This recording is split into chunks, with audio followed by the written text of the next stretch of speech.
Can you imagine? Being tested, you can't imagine. No exaggeration. You know, a few years ago I was in Gaza, in Palestine, Gaza, and this was after the bombing, and we met a man.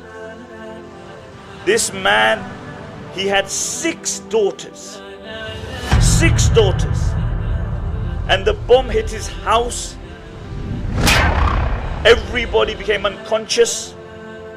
And the father says, I woke up and I was looking for my daughters. Out of those 6 daughters, 5 died. He said, I removed the rubble.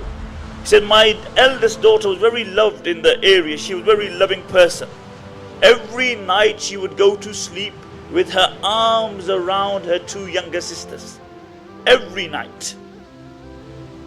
And he said, when we removed the rubble and we found their bodies, I found them in exactly the same situation, exactly same position. She had her arms around her 2 younger sisters.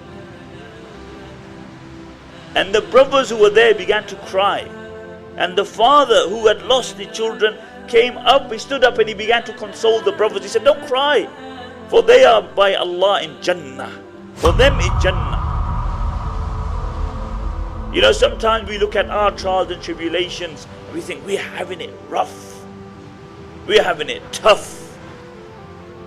The truth is, if you look at other people, and this is the sunnah of the Prophet ﷺ, he said, look at those who are below you in the dunya and you will remain happy. Look how many people today in the world don't know where their next meal is coming from. Look how many people in the dunya today. I have my own nephew, my eldest brother's son. He suffers from motor neurons. His condition is such that he can't move his arms, he can't move his legs, he can't move any limb in his body. And his state is deteriorating. And just before I went to see him, I had a few things on my mind which were worrying me. When I went to see him, I thought, Subhanallah, how ungrateful am I? You look at his state and you look what Allah has given us.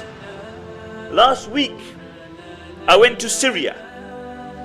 I was on the Turkish border, one day in Turkish border, and the next day I was in Syria. I went to a camp. It was freezing. It was colder than the UK. The weather temperature was minus. And I went to this camp. There are 10,000 people living in tents. Over 20% of those children I saw with my own eyes were walking around with slippers. Can you imagine? No hot water. I had to pray 1 salah there. And I had to do wudu. And then we still complain that we ain't got enough. We still don't do the shukr of Allah subhanahu wa ta'ala. And this is why the Prophet ﷺ said, in the dunya, compare yourself with those below you and you will be happy. Because if you compare yourself with those who are more than you, then you will never be happy. What will happen is that you will be on Prozac. You will suffer from depression because people will always have more dunya than you. And the Prophet ﷺ said, لو كان لابن آدم واديان من ذهب لأبتغى ثالثا. If man had 2 valleys of gold, he would desire a third. He would want a third. 2 is not enough. And then the Prophet ﷺ said, the only thing which will satiate man is the dust in the grave. When he's put in the grave, then only will he be satiated. Then only will his desires stop. And this is life, my dear respected brothers and sisters. Life is short. Go to the graveyard. Look at the dates on the tombstone. As soon as we came out of the airport, we passed the graveyard. Look at the dates, 1850, 1900. You realize that these people spent more time under the grave, under the ground than above it. And that's my and your reality. That is man's reality. That we come into the dunya Nobody chose to come in the dunya. Did you choose to come in the dunya? You didn't choose. It happened.